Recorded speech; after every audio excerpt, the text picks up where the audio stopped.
Hello, people. My name is Emmanuel, and welcome to Techpoint Africa Podcast. It's been quite a while since I've sat on this chair, but yeah, I hope you've had fun. I hope you enjoyed yourself, and I hope you've been staying safe and doing a lot of things to secure the bag, as it were. So yeah, Bolu and Ogheneruemu are with me here today.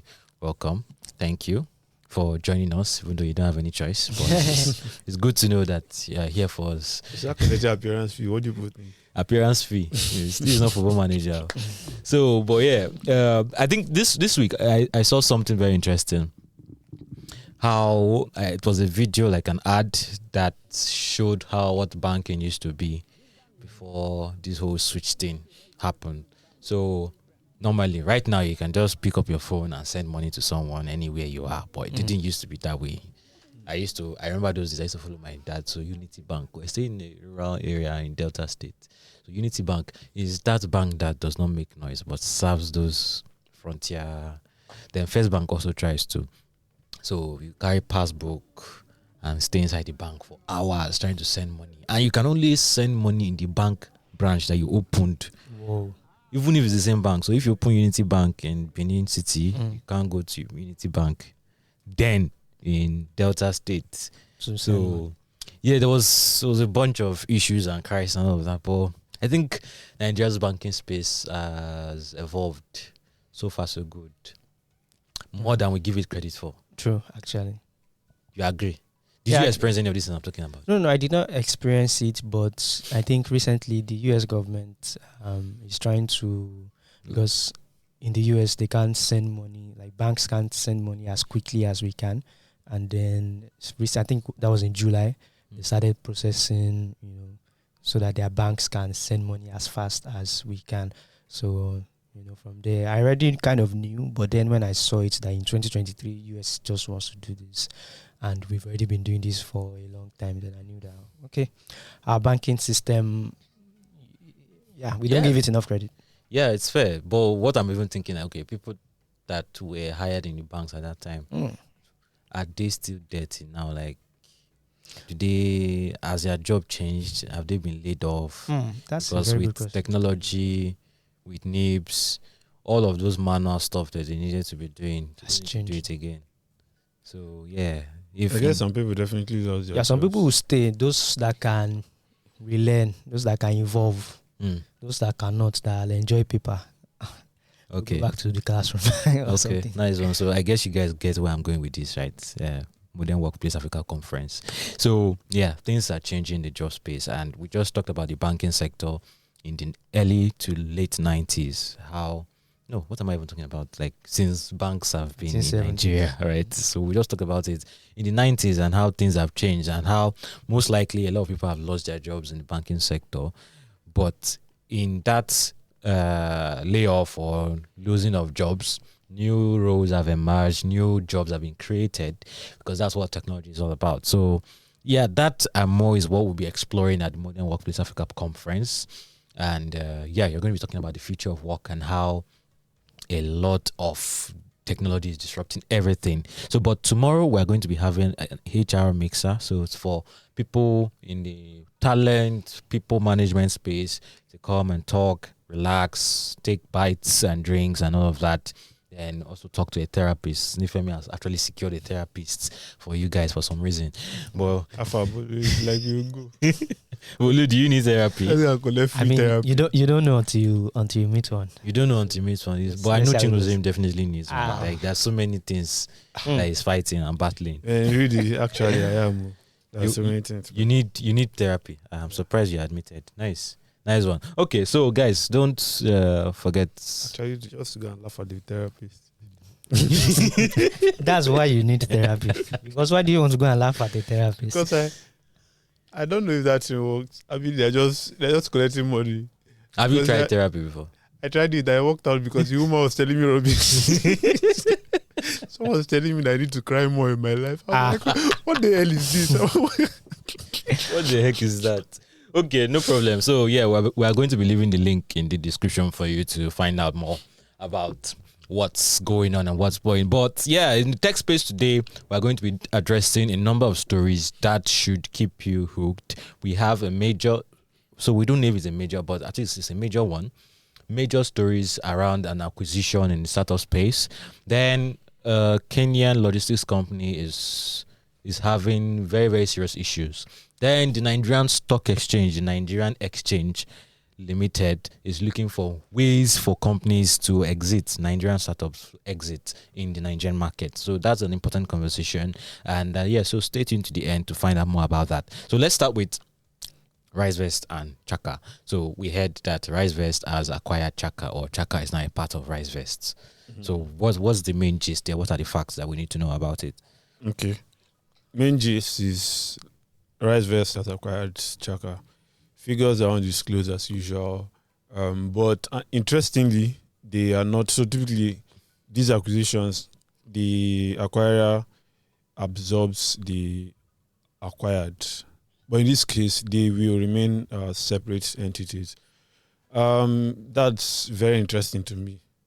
But I think we get to that point later. So yeah, that's it. What other interesting detail? Yeah, I think those are like the major. Those are the major facts about the acquisition. Nothing else, no more detail. Well, we will discuss the other details, but these are like the highlights. They've been acquired. They'll be working as separate entities. So the Chaka CEO will continue running Chaka as a separate entity, although they will still be under the like larger Risevest or Rise portfolio, but it would be a separate entity. So that I'm assuming that means their staff would, they won't have to maybe... They will not sue each other. No. And all of that. So, yeah, that's like the highlight of it. So, okay. Let's go ahead. So, yeah, let's actually dive deep into why they are not absorbing Risevest. Yeah. So, Chaka, rather. Why is Risevest not absorbing? So, in my mind, I think, okay, there are two distinct products. Risevest, in a way, operates very differently from Chaka. Chaka is very granular. You're buying stocks, both in the Nigerian market and the foreign market. I think even at some point they had Chinese stocks. I don't know if they still do, but you could buy stocks in China, US, and Nigeria. And it was very interesting. So, but Risevest does not. Risevest abstracts all those things. Yeah. You just put your money and it gives you interest at the end of the year most of the time. So you can invest in real estate, you can invest in stocks, but you don't see the actual stocks that you are buying, right? So. Could that be a reason why they're doing this, or is there something else under the hood? Okay, so somehow I think that this was a strategic acquisition to buy out a competitor and basically eliminate competition. So we have a few companies in that space. There are not too many. So we have Bamboo that works similarly to Chaka. Then we have Risevest that has an entirely different model, if I would say so. They don't. You can just give them your money. They tell you like the returns you should expect, and you go to sleep. So it's different compared to Chaka, where I have to like pick the stocks myself and then make the trade. So you probably don't want to go get Bamboo, because maybe Bamboo is a lot more expensive to acquire. But you can get Chaka, and you eliminate competition and also strengthen yourself. So I noticed that I think Risevest is working on a different product, asset base, where you can basically buy any asset, startups, real estate, vehicles, art, anything at all you want to buy. You can do that. It hasn't launched. There's still it's just the wait list that is available now. But I'm just looking at it as them buying off the competition and just, you know what, do your thing, and then while we remain here, you won't be a threat to us. So basically, they now get now the thing is, we also don't know how large our market is. Risevest has be about 250,000 to 300,000 users. Chaka has about 100,000. I think Bamboo has about 300,000 users. So just that acquisition brings you up to the Bamboo level, and then you're like a dominant force in that market. There are still a few other players. I think there's iInvest, there's AfriInvest, there's Trove. There are a few other smaller startups. So I'm looking at it as them buying out competition, really. And that could be why they are okay.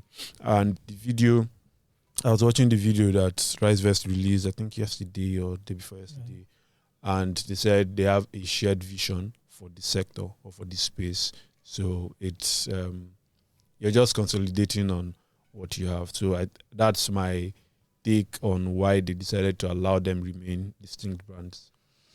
Okay, so but let me shade you small. This is what we call real assets. Not what people are buying in the crypto space, like tangible. The things you are buying, they are backed by tangible stuff that you can hold with your hand. There are also many things you can buy in the crypto space. Crypto can relate. That are tangible. Like, okay, like what? Mostly are not tangible. They are not really backed by anything. But Like there are some. 9% of them are not backed by anything. You can say that. But there are some. So There what are are you some. now doing?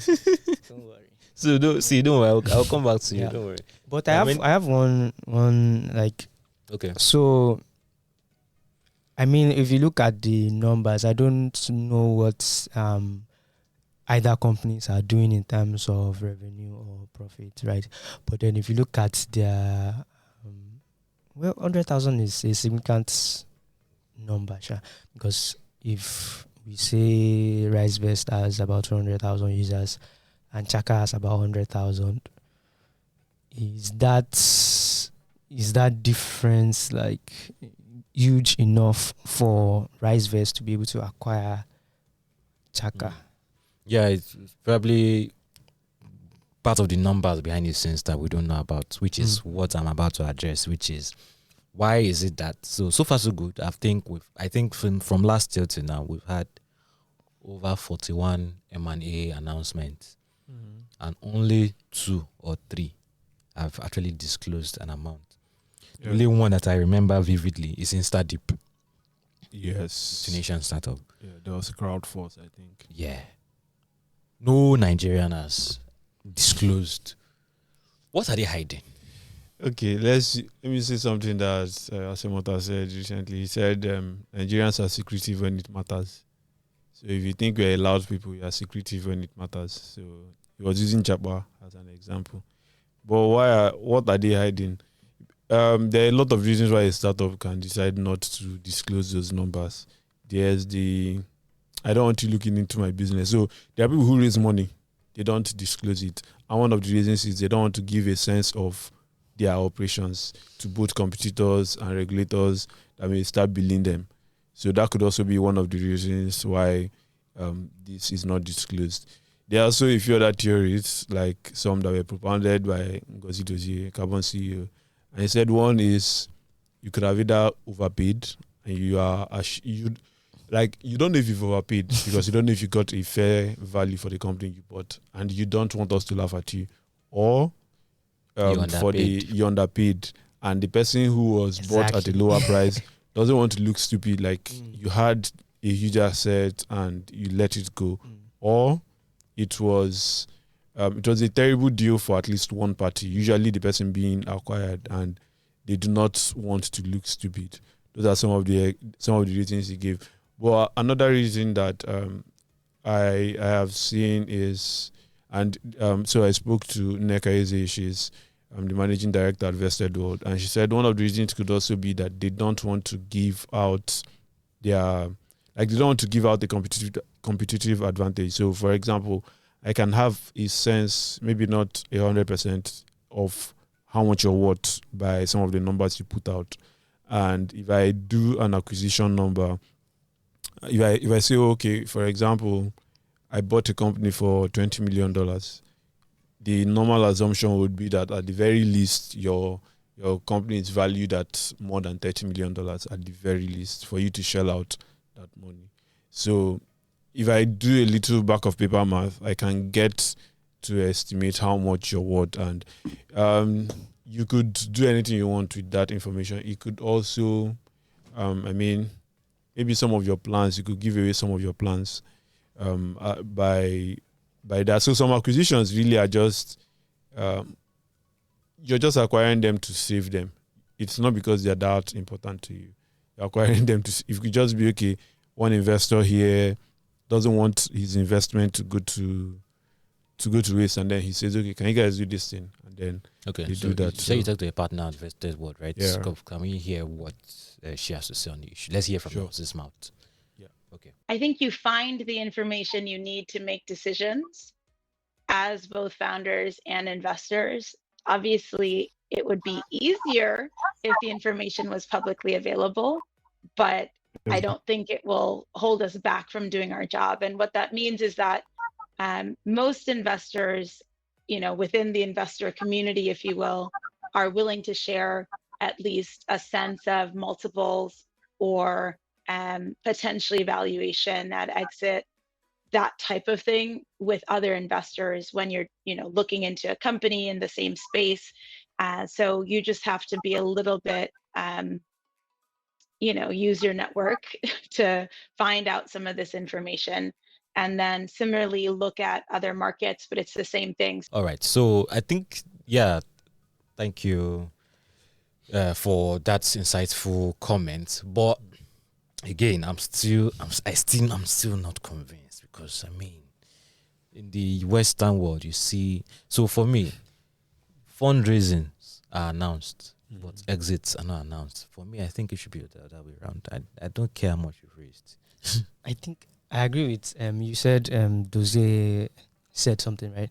And I agree with the last thing he said. It's especially looking at it from a Nigerian's perspective, I think it is because that acquisition was not good for at least one party. Well, but that can be. I think that can be the probably case the for case everyone. mostly. That would be the case. That can be the case. So what's interesting for this particular acquisition? What's interesting for me is I was looking at the numbers they have raised since they were founded. So most of Risevest, like their raises have always been undisclosed, and you don't know the exact number. I think they were in Techstars, but we don't know. We know Techstars gives around, I think, 150,000, but we don't know exactly how much they've raised cumulatively. But for Chaka has raised over $1.2 million.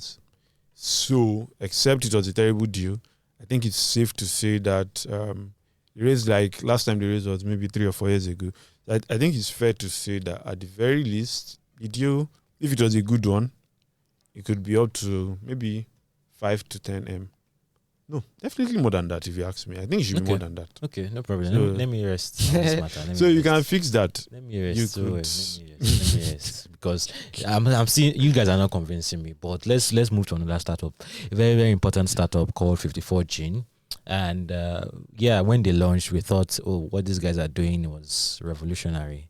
The African genome. So the idea behind 54 Gene was when medical innovations are happening, when drugs are being created, very, very, very little of the African gene was being taken into consideration when building all these innovations in medicine and pharmaceuticals.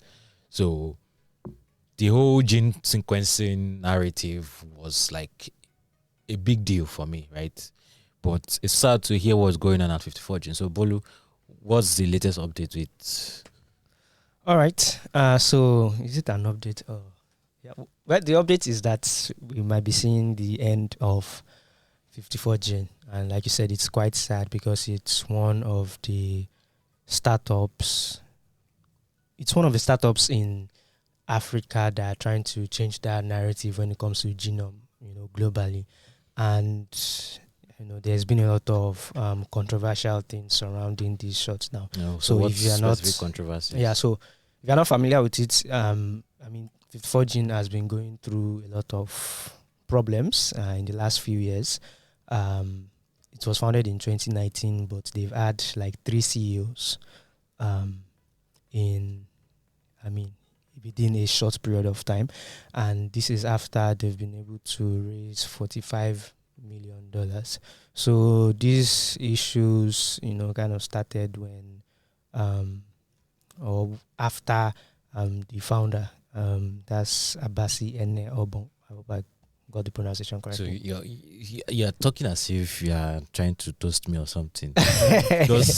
All right. So give the issues, the issue started after Ogheneruemu left the company, and according to Tech About, some of the reasons why he left was because they were trying to go back to investors to get more money. And this was the same year where they started their COVID testing business, and they made about $20 million, and they also raised another $20 or $25 million thereabout. And, right after that, things started happening. And then one of the sources that spoke to Tech about said, you know what, no matter how altruistic what you're doing is, once a startup fails, fights will start between different people. So basically, the company wants to shut down, right? And they're saying they're trying to get buyers. It's not really clear how successful that has been, but it's probably just going to be maybe not selling the company itself, but selling some of the things they've been able to, like some of their, should I say, their assets, like that they've acquired over time, and maybe some of the things they've gotten in terms of research, right? So that is the gist with 54G. So there's a lot of, when it comes to, I think the last time we had this discussion with Nifemi and Chimgozirim, we were talking about how what could have happened was because maybe they didn't have investors that were patient enough to get, to see the fruits of their investments. Because genomics, how many do we? I don't think besides 54 gene, we don't have any other one that in we Africa know of. That we know of, right? For now. Yes, because it's a capital intensive, really, really capital intensive business. But I think Tim was going to clarify that what was your clarification about? I don't believe is you can lay the blame at the feet of investors, because you should have used to give me energy, yes, please. Thank you. You're welcome. So I said you can't lay the blame at the feet of investors, because if I'm starting a business, I should, ideally, I know better about it than the investor. So I know how long it will take me to get to a certain level. So, for example, if they made $20 million in 2020 or 2021, if they made $20 million, I don't know what their expenses are like, but if you come back to me as an investor and you want to raise money again, I'm probably going to wonder why you are raising more money, right? So if you made $20 million, I think, remember I said we don't know all the things that happened, but now if you made $20 million, then was the problem a failure to build on that success, or did you start spending recklessly after you had that? I think you had that boom and all. So maybe it was driven by COVID primarily, but that's significant money that you could reinvest into your business, and maybe it could buy you some extra time until this funding winter is over. So I said we can't lay the blame at the feet of investors. So you're probably you're probably correct, because according to some of the findings in the article, when they started their 7 Arrow Labs, 7 River Labs. Yeah, 7 River Labs. The source said they spent an enormous amount of money. I think the word was an unreal amount of money setting it up, buying some of the best equipment. I think there was one in Kano, a couple of states, about 3 states in Nigeria, and I think combined about 100 employees, right? So I think the spending, it might have been more of a spending problem than an investor problem. Because I started doing some research, right? And then I saw that there have also been genomics startups. There are some that have raised an enormous amount of money, right? But there's also one, that have also failed. But there are also some that, they have some undisclosed, I think it's Traxon or something, I can't remember. They have undisclosed funding rounds, right? But some rounds that were disclosed were when they started, for a couple of years when they started, they didn't even raise. In their first 4 years, I don't think they raised as much as 54 Gene, right? And they've been around for a long time. I think it started in 2012, and now they've IPO'd. So it might be a spending problem. But then when we look at it from the perspective of another genomic startup that I saw, right? And this one, even before they came out of stealth, they've already raised 600 million. right? The So founder go to Harvard or Stanford. I don't know. Now, waiting the cost of this. So there's a lot that we can, based on how things have, how things have blown up, right? The fights and the lawsuits. I think one of the CEOs, right, one of the many CEOs that have come on board are now suing, right? So from there, that a lot of things were wrong. Somebody was not doing, a couple of people were not doing the right thing. So we can say, oh, they didn't have enough money, it's capital intensive, but I can say, with everything we can see, some people were not spending money right, treating their mates or their employees or whoever was working with them right. So, okay, fair point. I'm not going to say much about this, but I guess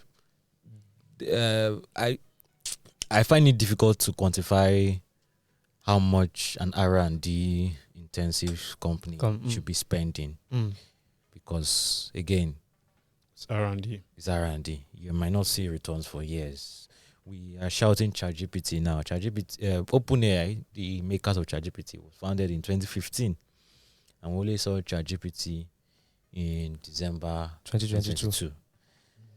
That is like their flagship product, right? That everybody's talking about now. But between 2015 and 2022, they raised about at least close to $2 billion.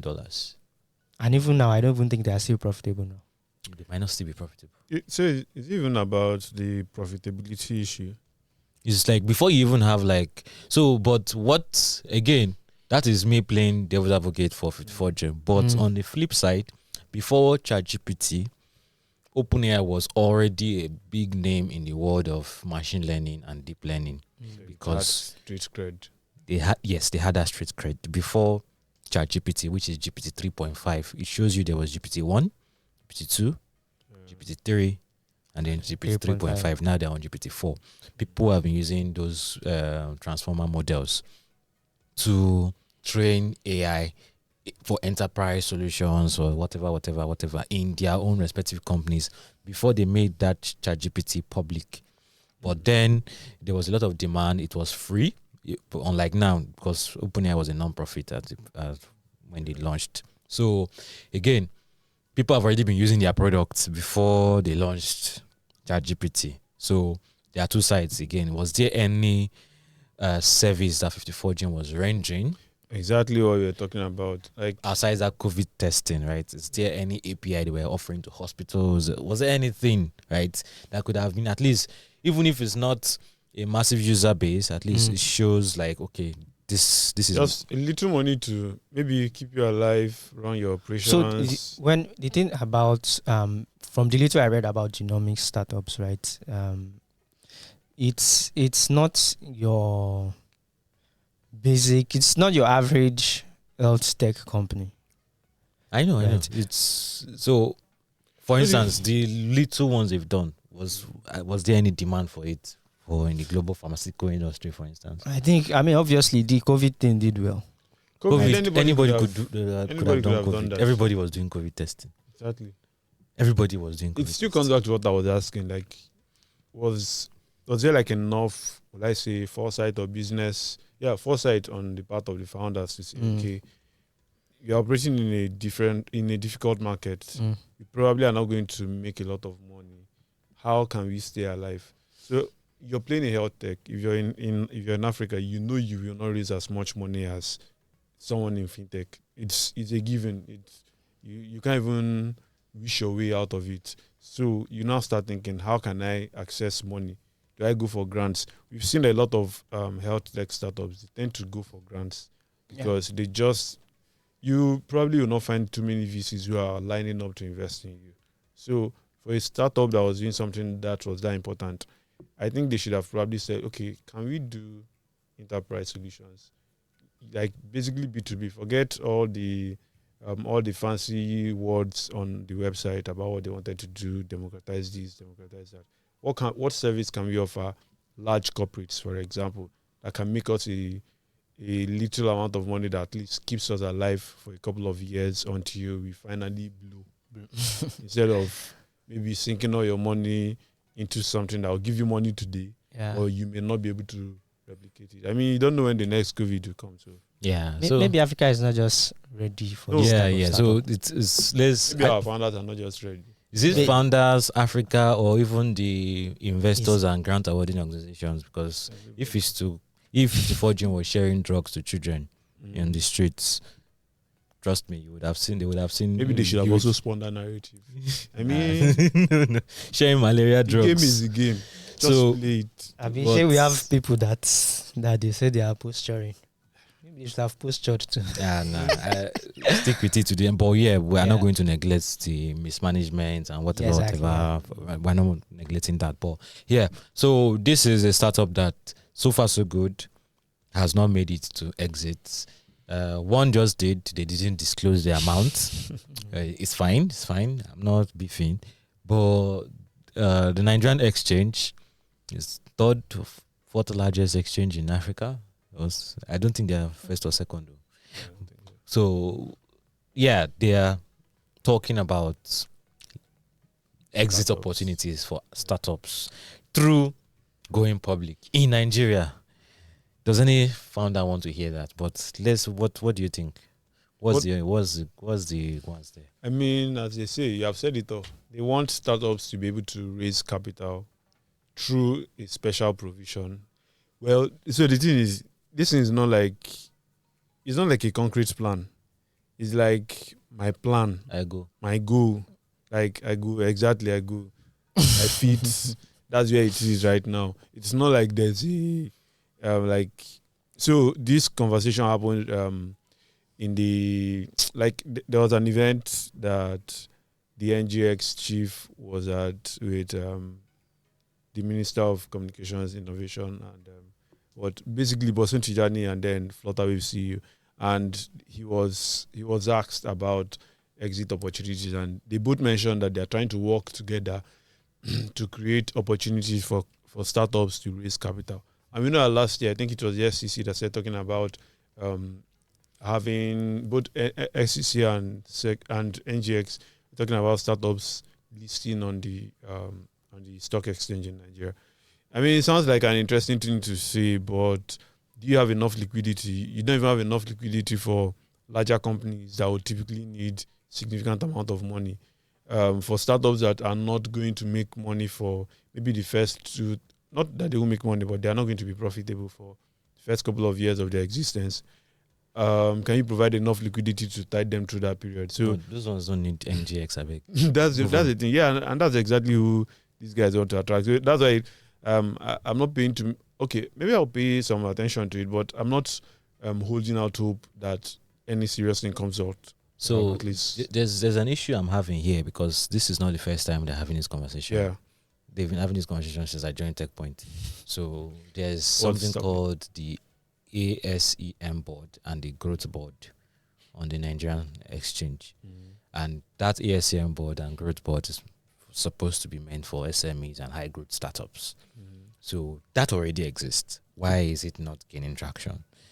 And again, this market is a market where a lot of, I call it the wild, wild west, because yeah, it seems like, there's a lot of regulatory brouhaha going on, but it still feels like the entire system around our financial or capital markets feels a little bit wild, except for those in the premium board, for instance, the Access Bank, MTN, Airtel. But I've not heard much about the ASCM board and the growth board. Did they talk about it at all?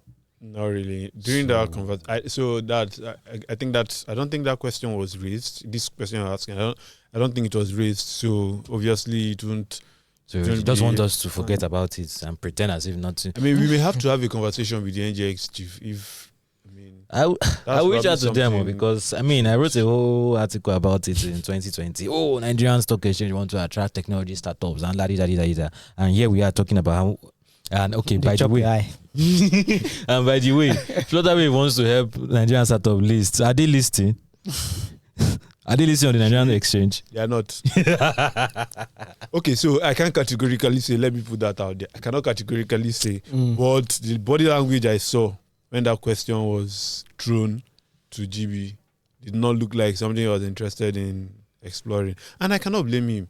I can't blame any founder. Can't blame him. If you list on the Nigerian stock exchange, your valuation will go from 3 billion to like 1.5 just because of where you choose to list. Because people have to be, we are fighting with investors repatriating their money from the country, and you're trying to make your local investors, they really don't have the money. That's the, if you are being honest, we don't have local investors that have money. Forget all this old money conversation we usually have.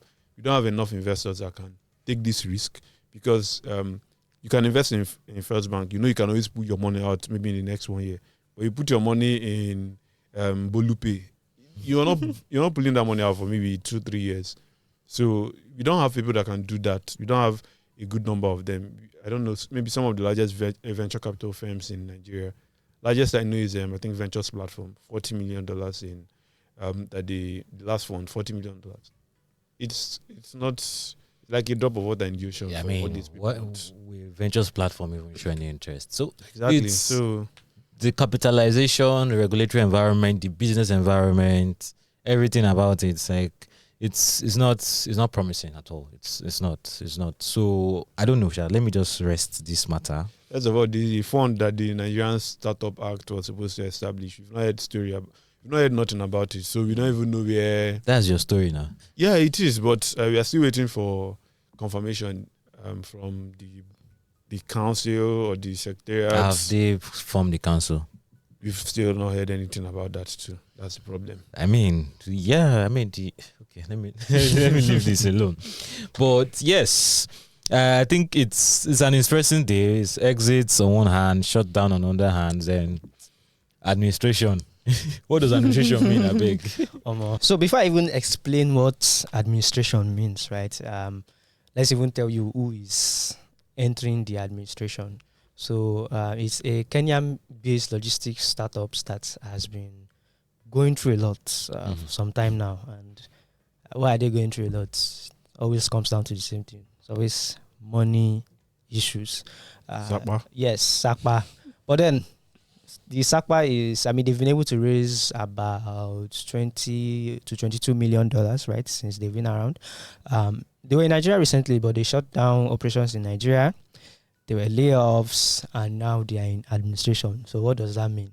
So I'll put it in the simplest form possible. So when a company goes into administration, it means the company is having problems. Like you said, SAPA is worrying them, right? They are probably spending too much. They don't have enough money. They are owing people.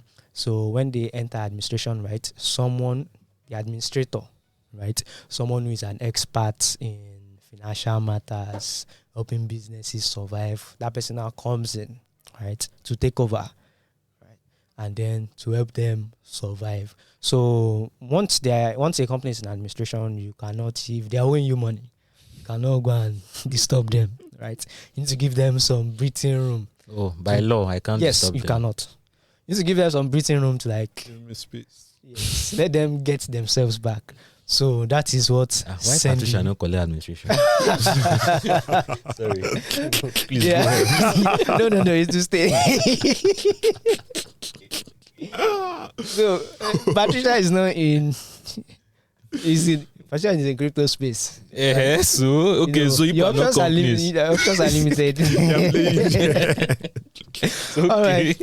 So Sendy is now in administration, and according to Tech About, their administrator is Peter Kahi, right? So I think for me, the question that came to my mind immediately is, okay, you are now in administration.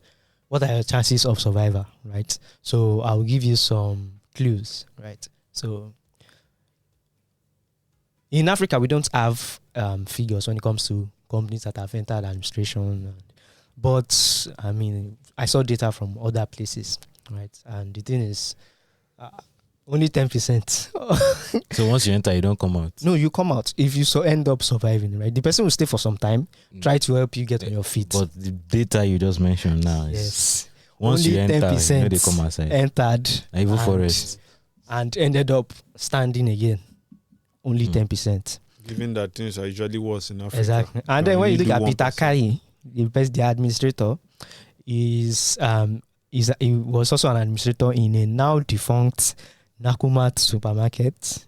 and another Kenyan company like that. So it's not even as if he has successfully saved.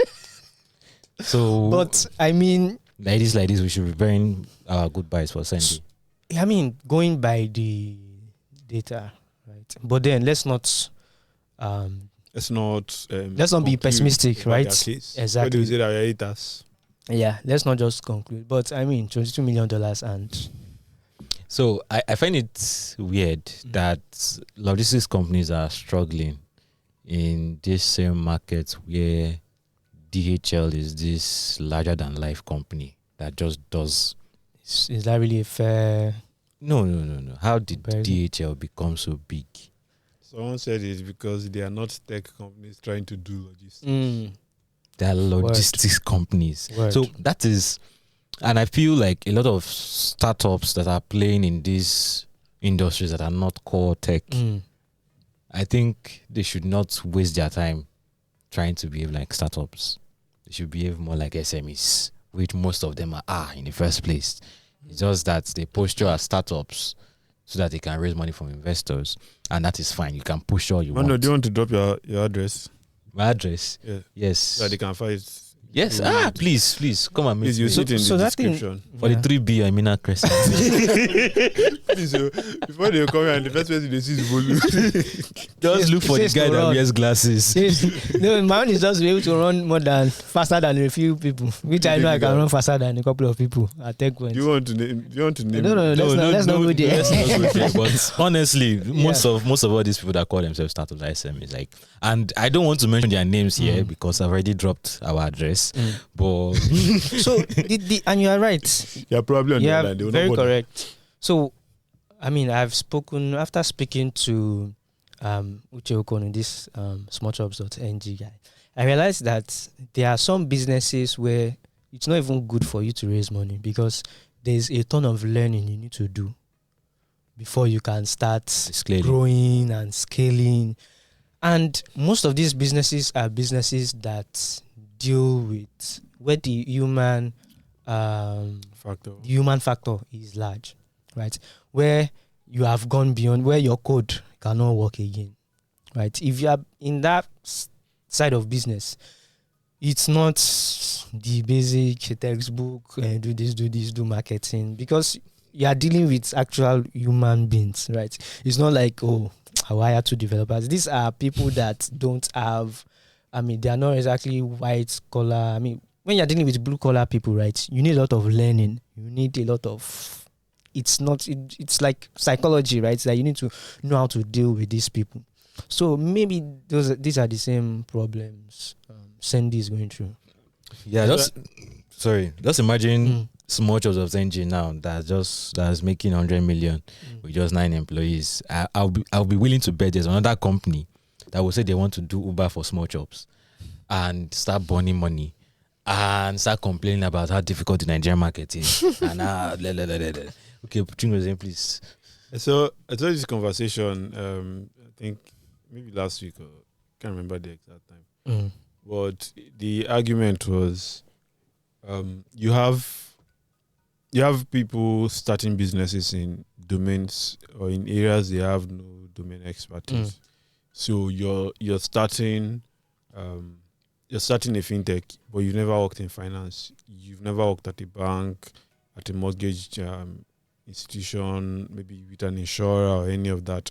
You just have an idea that you think is brilliant, and then you're building an app immediately.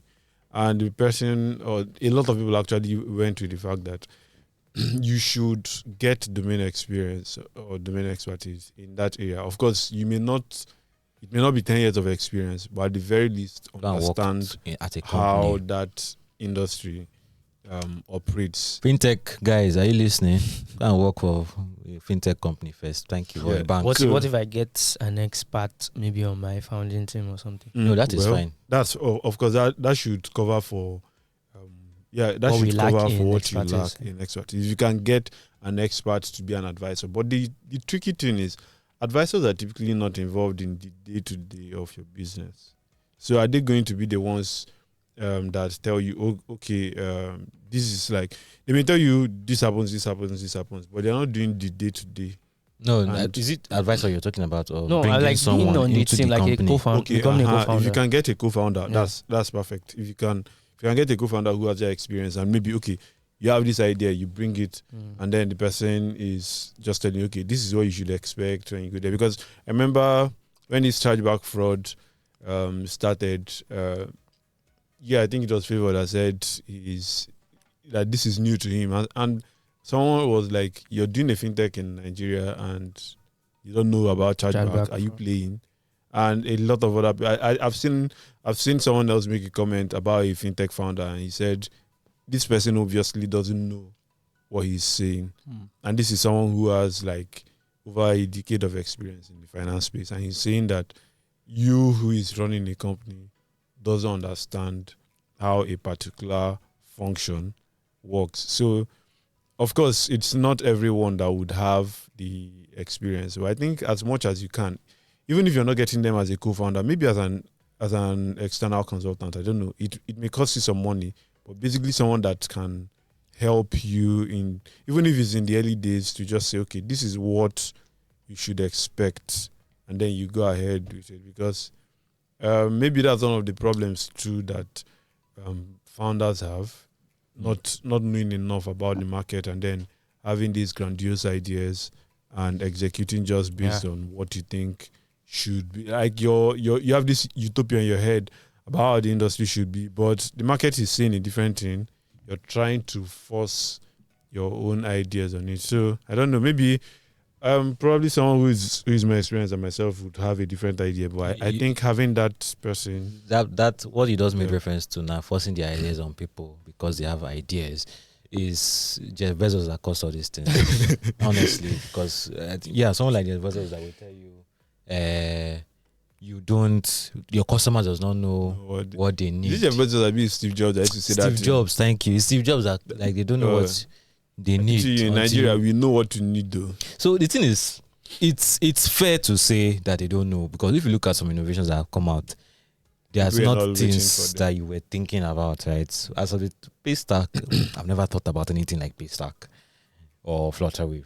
Maybe someone else may have been thinking about it. I'm talking of regular people that are using it now. Oh, okay. Not people in that industry that are seeing the pain points, right? So you that are inside media now, you might be seeing some pain points that you might be like, okay, this is something I would like to build or solve later in the future, right? Or but someone outside the media space might not see it and might not care if it even exists or not. But if it comes out and it's solving a problem that they didn't know they have, it makes sense. But the only way that works is when you have an obsession with the customer, which is what Steve Jobs and Bezos have, like crazy obsession with the customer. And I don't see it with most of these founders that are claiming that they are innovators and they are building what people don't need because they don't know that they need it. None of them are talking to the users. None of them are, when they are talking, they are not even asking questions that will force them to actually gain those insights from those users. So if you say you want to have an innovative idea, then you must be customer centric. And the few companies that have done that, OP, MoneyPoint, the telcos, those ones, they're cashing out big. If you come that look, so you just made mention of banking and banking experience. So Tosin, even with his expertise in the banking sector or in the fintech sector, he's brought in a core banking person to lead MoneyPoint MFB. And why he's sitting at the group level. So that person is a core banking. He was, I think, in InterSwitch or something. Yeah. He's brought in a core banking person to lead MoneyPoint MFB as a standalone company and other standalone companies that he is just sitting at the head, the holding company. So there are many, many models that can work for these kind of things, but I don't see it happening most of the times. I'm not seeing people obsessing over the customer, and I'm not seeing people obsessing over their talent.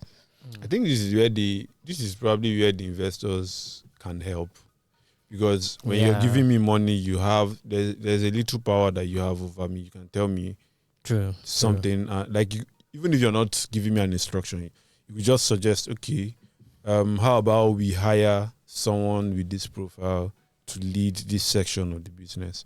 But I don't know. Really, we are not seeing a lot of that. We still see people who start. We still see people who start companies. They don't have a lot of experience, and they still go hire other people who don't have as much as who don't have sometimes even less experience than they themselves. And then we just have that cycle. You need to be the boss, I mean, you can't be the boss, but it's also you. So if you hire people with experience, they're almost likely to challenge. Yes. You, and you don't want to be challenged because you're the boss. I mean, it's an ego thing. All of us have ego, so yeah. So let's raise this matter. Sendy, please. I don't know logistics companies in particular. I keep looking at those big corporates that have grown to be what they are. There are so many lessons we need to learn from them. The markets that they refuse to enter, why didn't they enter it? So, but let's move on. So we've heard that MultiChoice has lost $1.7 billion in 6 months. So this is MultiChoice, DSTV, GoTV. I'm not surprised. 1.7 billion. Why are you not surprised? In 6 months. That is crazy. They losing the money. Imagine what I will be looking at any startup that says they want to democratize the streaming space. I will just be looking at you with side eye. Like, what do you know that MultiChoice doesn't? But let's see. Let's see. Then, finally, Threads users will soon be able to delete their accounts without losing Instagram by December. I want to say, who cares? No, but people are not using Threads. People are not using it. I can't remember the last time I went there. Well, I tried. Like, let me even, because Twitter. So what they are doing now? I will go on Twitter and. What they are doing now, they are bringing feeds from Threads to Instagram. You will just be scrolling through Instagram. You will not be seeing feeds. Me, I will just scroll like this, and move on. So they are trying to bring it to where you are now. Well, I wish them the best, but Threads is just an Elon Musk mess up away from blowing up. Actually, in my opinion, once X just messes up, but as long as they are not messing up, disagree. Yeah, you still have many mess up before people move. The thing is okay. Let's leave that. Let's not dwell on it. Okay, so now Amazon is investing $4 billion in AI. God will help all of us. So, how much the African startups raised last year? Like 5 billion. That's not good. Yeah. 5 billion. So guys, don't forget. Look at Amazon investing $4 billion in AI. So AI is going to be a big deal, and that's going to be a very, very, very important subject in the future of work as it relates to whether you will have a job or not in the next 5 years, whether you even have a retirement plan at all. So many things are going on at the Modern Workplace Africa Conference, and you should not miss it. And if you are playing in the talent management or people management space or recruitment space, and you just want to have an evening of relaxation and chilling, just come to the HR Mixer that is going on Friday, 29th of September 2023. That is tomorrow, based on the time we're recording this. So yeah, I think am I forgetting anything? Don't forget to do the needful, subscribe, just like, subscribe, and share with your friends, well-wishers, and everybody. So for our video lovers, you know what to do: Instagram, YouTube, TikTok.